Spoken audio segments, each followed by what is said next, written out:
Truth wears no mask, seeks neither place nor applause, bows to no human shrine. She only asks a hearing. A very pleasant good day to you wherever you may be, and welcome to the University of Common Sense. My name is Tim Morrow, and we're doing an interview with Keisha Estevan, and we're talking about dialysis. This is part 2. If you missed part 1, there is a part 1. But anyway, we're going to continue this interview, and I don't want to waste a minute because you can call it an interview or a nightmare. I know that there are people out there that are on the dialysis machine and wondering if they're doing the right thing. Well, listen closely. For those of you who may be thinking about going on it, you're switching from the known to the unknown. In flying, there is a saying, you never switch from the known to the unknown, because if you're switching from one tank to the other and the other tank says it's full, maybe there's a blockage in the line. So if you're going to switch while you're at 10,000 feet, not when you're at 1,000 feet. It's switching from the known to the unknown. And one of the things that I see in the medical field is that you switch from a bad dream at home to a nightmare in the hospital. That's what we're talking about now. We're talking about a nightmare that goes on in the dialysis centers across the world and across the country. And we're talking about the people who make a living off of human misery.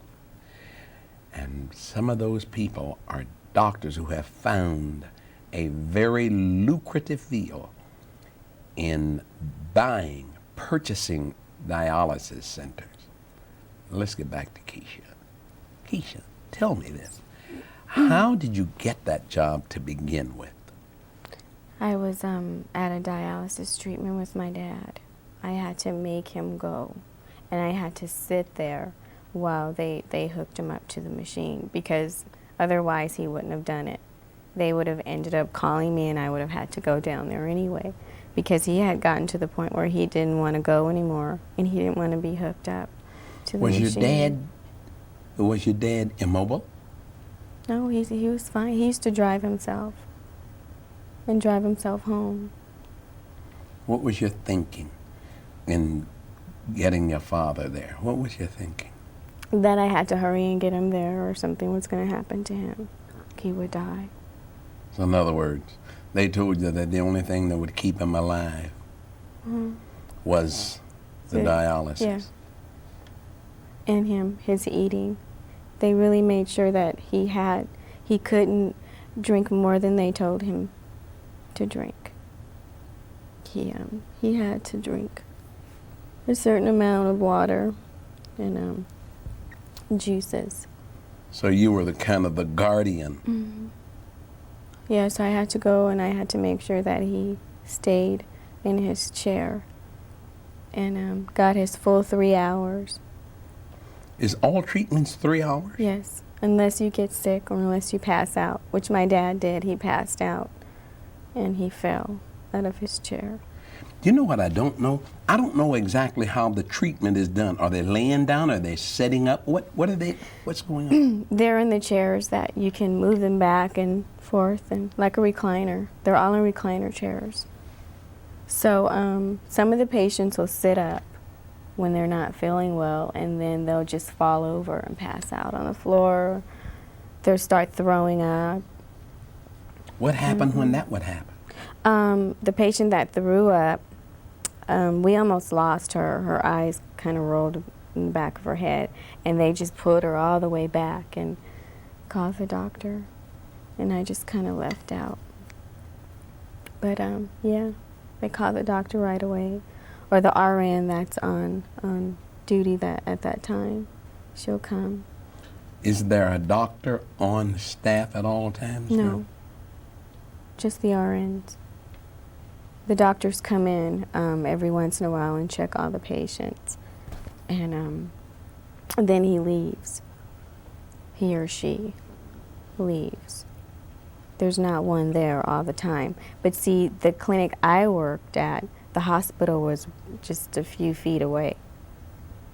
So Oh. whenever the patients needed to go to the hospital, I would just put them in the wheelchair and push them right on over to the emergency room. Oh, really?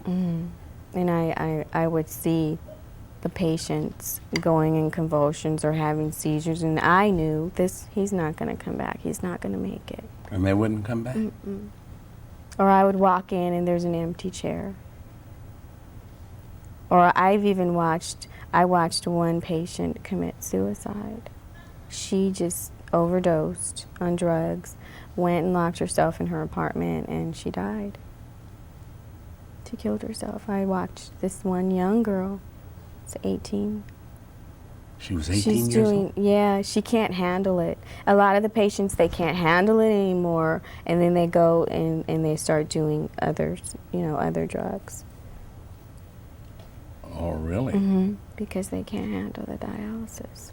So there's a continuous nightmare going on there. It doesn't end. One man, he's been there for over 20 years. On the dialysis machine, he's lasted 20 years? He's the only one I know. How strong? For 20 years. Not going 3 times a week. Yes, he does. He goes 3 times a week. But they all just sit there and they would just talk and just, a lot of them didn't want to come. They didn't. You mentioned during break that if a person wanted to get off, they got on there and wanted to get off of the machine so they didn't want any more. Yeah. What would then happen? Well, the nurses suggest that you have your whole 3 hours, but a lot of the patients couldn't handle it. They would get sick and they were like, yeah, get me off. Sometimes they would get really upset and violent. We had a patient that just yanked out his tubes because they wouldn't take them off. But when the patient asked to be taken off, you're supposed to take them off. And they're supposed to sign a form saying that they want to be released. They want to be off the machine. And you're supposed to let them. You're not supposed to, I mean, if that's what they want to do, then you have to do that. And they would become violent. Can you blame them? Well, I don't blame them.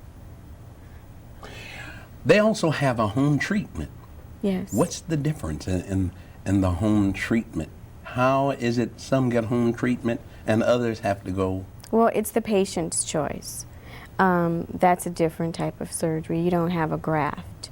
You have, it's a bag that's put in your abdomen. I don't really know much about it, but I do know enough to where they would have to pick up their solution. It's a bag that they take the tube and they stick it through there's a hole here, and they stick it in there to clean out the bag that's inserted in their abdomen. Oh. So, I mean, I don't really know. It doesn't have anything to do with hemodialysis. It's two different things and two different.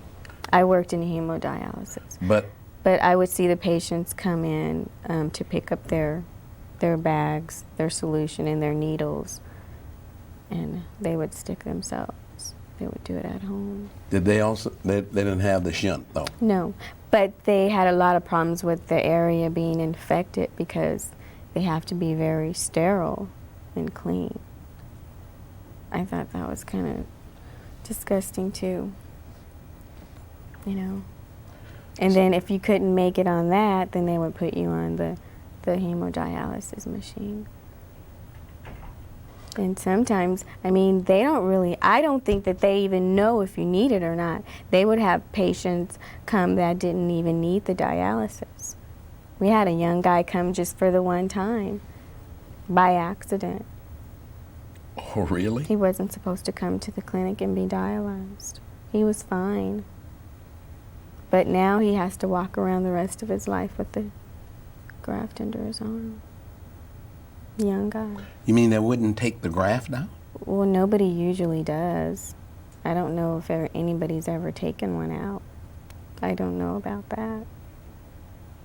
But he still has it under there, under his skin. Do these grafts, do they ever get infected? I mean, what I mean is not during a treatment where the person in the middle of the night has to wake up and have this Yes. problem, would they have to then be rushed to? Yeah, you would take yourself or call one of your family members. But it happened to my dad. He would wake up in like puddles of blood in the night. Really? And just pass out. How long did your dad last on the machine? Almost 2 years. Almost 2 years. Because they said he had some other stuff too. High blood pressure, and that's what caused his dialysis. Are you aware that the biggest reason for the dialysis machine today, the biggest reason why people are on the dialysis machine today is because of the drugs that they take? Yes, I know. Drugs breaks down the kidneys.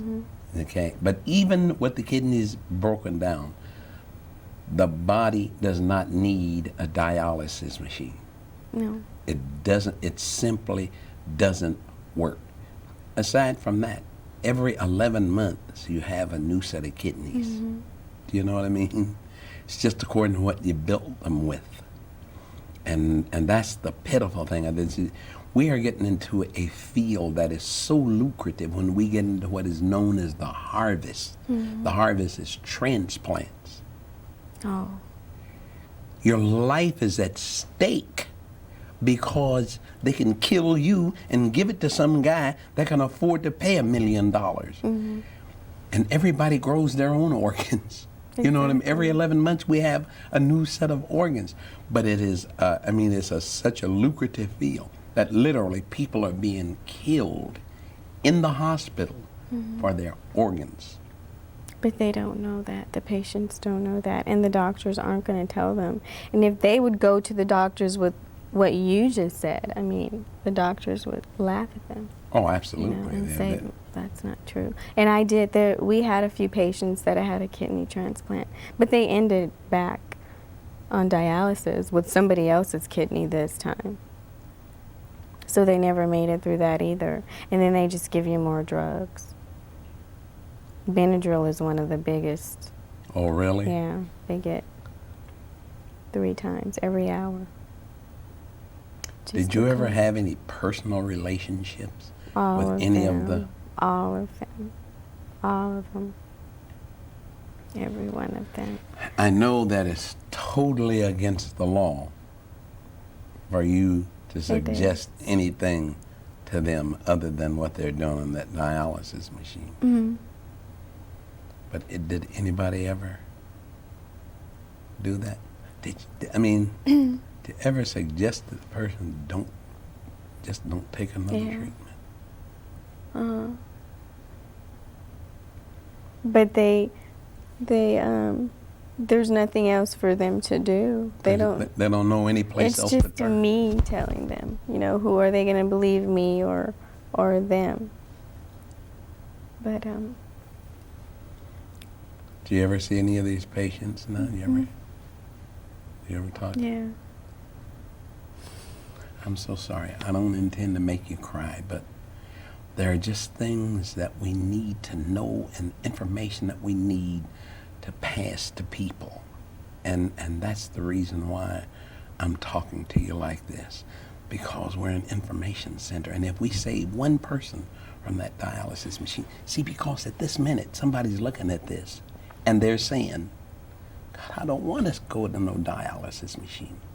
They don't have to. They can call you with the number. Yes. But they would all come in. I would even say, look at this guy. He looks so healthy. Come in with a head full of hair, just like anxious in a way because he's going to be better, thinking he's going to be better. And then a couple of months later, they're yellow, their skin's yellow, and they look dried up, and they all start driving. Then later they have to have transportation because they can't drive anymore. Oh, you mean they can't drive for the dialysis treatment? No, none of our patients, I think maybe 1 or 2 used to drive, and my dad.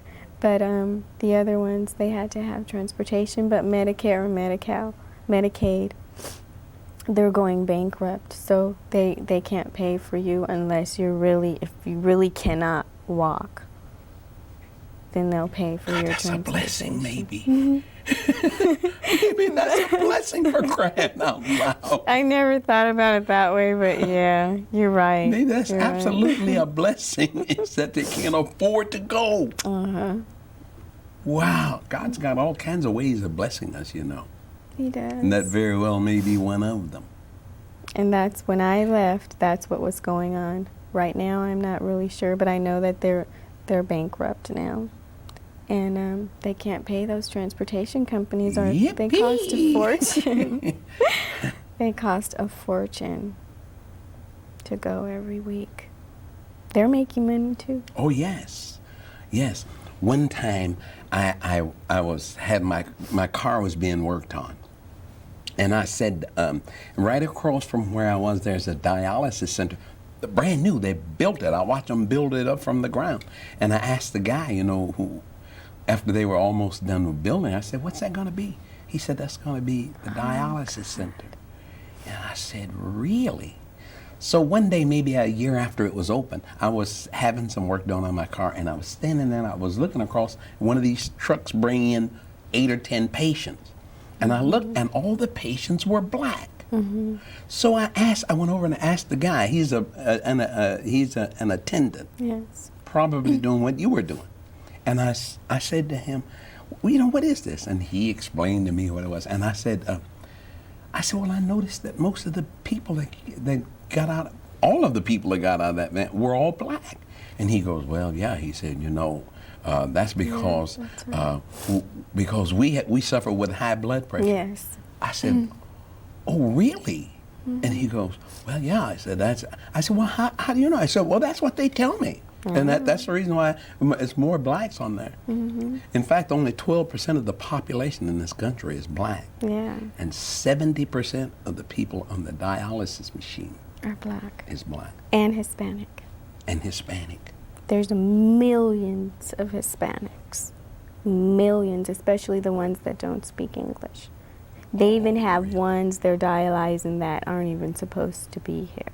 Oh, really? Yes. Who's afraid. And this one guy, he's probably only alive because he's afraid to go to the doctors because they might find out that he's not supposed to be here. So he won't go to the doctors. And he comes to dialysis when he wants to. So in other words, if you don't show up, let's say that you show up once a week, you're supposed to show up 3 times a week. Oh, God. That's that guy. He does it because he's afraid, and he's fine. But they really get on him bad. They get on him really bad. They even changed his days because the nurses didn't want to work with him because he didn't show up when he was supposed to. So they want you there. Mm-hmm. And then they were asking me what's the matter with me. I just got sick and tired of watching it. And they didn't want to hear my mouth because I was always speaking the truth. And they said, if you feel that way, then you shouldn't be working here. Like, they're just gonna just end up dead. And sometimes they would try to hide it from me. Oh, really? Like, hide things from me. Or I come in and say, where's Mr. So-and-so?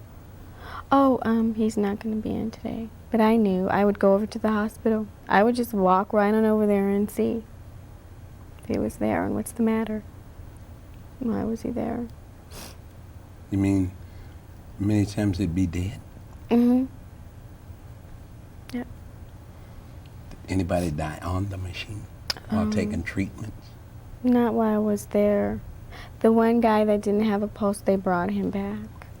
So no, he came back, and they brought him over to the hospital. Because the hospital, it only takes 2 seconds. You're out the side door, and the patient's there in the emergency room. So the ones that did pass out, I mean, they would always, end up bringing him back. But I've never seen anybody actually die on the machine. But it didn't make any difference. Once you came back from the passing out or whatever it was back to the machine. Mm-hmm. Yep. Anybody ever discharged from the machine? I mean, just didn't need the treatments anymore? No. Mm-mm. No. Are you aware that the government subsidizes every person that goes on the machine, even if it's paid for by an insurance company. Mm-hmm. The government subsidized. And the reason why the doctors find this so lucrative is, see, 30 years ago maybe, doctors used to own pharmacies. Doctors used to own the pharmacy that was downstairs from their office. Well, they came with a conflict of interest. Mm-hmm. And so doctors can no longer own pharmacies. And that's probably 30, 35 years old. They can no longer own pharmacies. However, they can own stock in pharmaceutical companies. Okay.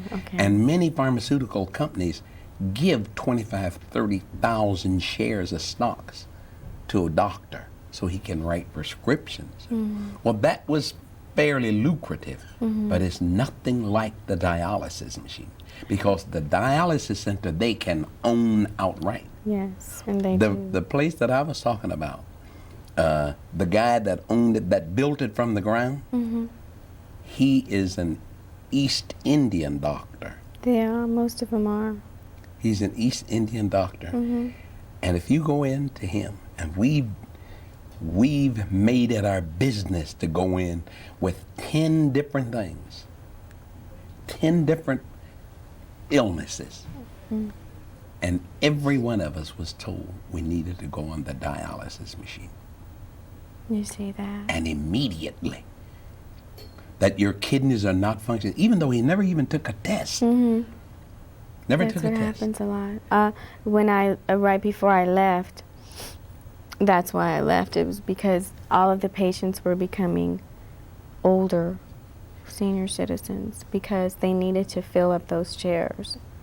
I mean, if you don't fill up the chairs, then you have to close the unit, you know. So all the patients were coming in, senior citizens, barely can talk, barely speak English, and putting them on So in other dialysis. words, senior citizens are filling up a lot of these chairs at the dialysis center. They're defenseless. They are. Sure, of course they'd want them. Know I they're was even defenseless. gonna, at one time, going into therapy to, because I wanted to give my dad one of my kidneys. Oh, really? Yep, I was gonna do that, thinking that that was okay. What changed your mind? He died.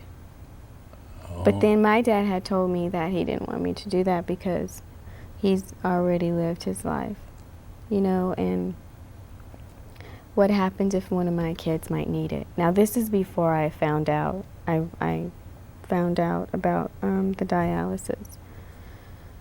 But I just wish I would have known. Are you when my aware? dad was- Are you aware that one of the ways that they get their people is that your mother or your father died from anything to do with the kidneys? They will come to you and say, you must have all your children checked out because inherently had these weekends, I'm sure that he passed them on. Yeah. That's the way They wanted to do that to me because my mom died from cancer, they said, and they removed one of her breasts. So they said that it's hereditary, and they wanted me to have surgery on mine, and I never went back. When he told me that he wanted to cut on me, I never went back. And they kept calling me, and I went. They set the surgery date and everything. And I'm fine. I'm fine. What did they want to do the surgery for? Biopsies? Or what? They wanted to do a biopsy because they said I had a lump and it could be cancerous. And they wanted to take it off. I mean, they wanted to take out the fluid or whatever. I don't know. I never went back. And I'm fine. I never went back to the doctors ever since then. And I don't take my kids either. You are the doctor for your children. Yes, I am. You are the doctor for your children. And there is no other doctor, unless it's the Father. But you are totally responsible to God. Forget man. You're responsible to God for the health and the welfare of your children. If you don't know how to take care of your children, then you must learn. That's the reason why they were born to you and not the doctor. And they don't really know. What got me was I had a back pain once, and I was trying to explain it to the doctor, but How are they going to know what's wrong with you unless you tell them? Right. So they take everything that you tell them and they concoct up whatever they want to do and say, oh, it's this. And you have to take this. Says who? Exactly. So, Well, that's the whole idea. That's the reason why we're trying here to tell people to take control over your life, because most of the doctors are sicker than you are. yeah, they are. You know, he's the one that needs to be on the dialysis machine. And most of them smoke. Yes, I know. And that's the reason why here at the University of Common Sense, the number one thing we want to do is give out information. And we want to give out the truth. Now, the truth is not popular. It doesn't make me popular either. But it is the truth. And somebody wants the truth. And that's what we're about. Thanks again for your time. Okay. Thanks for your effort. Thanks for sharing your experiences. I have some people back in Washington, D.C. that have been waiting for this tape to be made. And I can't get it back there fast enough. And there is a couple of doctors back there that's taken all of their patients off of the dialysis machine. I mean, taking them off. And thank God for them. Wow. They're the ones who want to see my these God. tapes. And so you have no idea as to what you're doing, what you're That's doing to good. help people understand and know about this. That's the reason why the University of Common Sense, we always say growing old does not make us sick. It is growing sick that makes us old.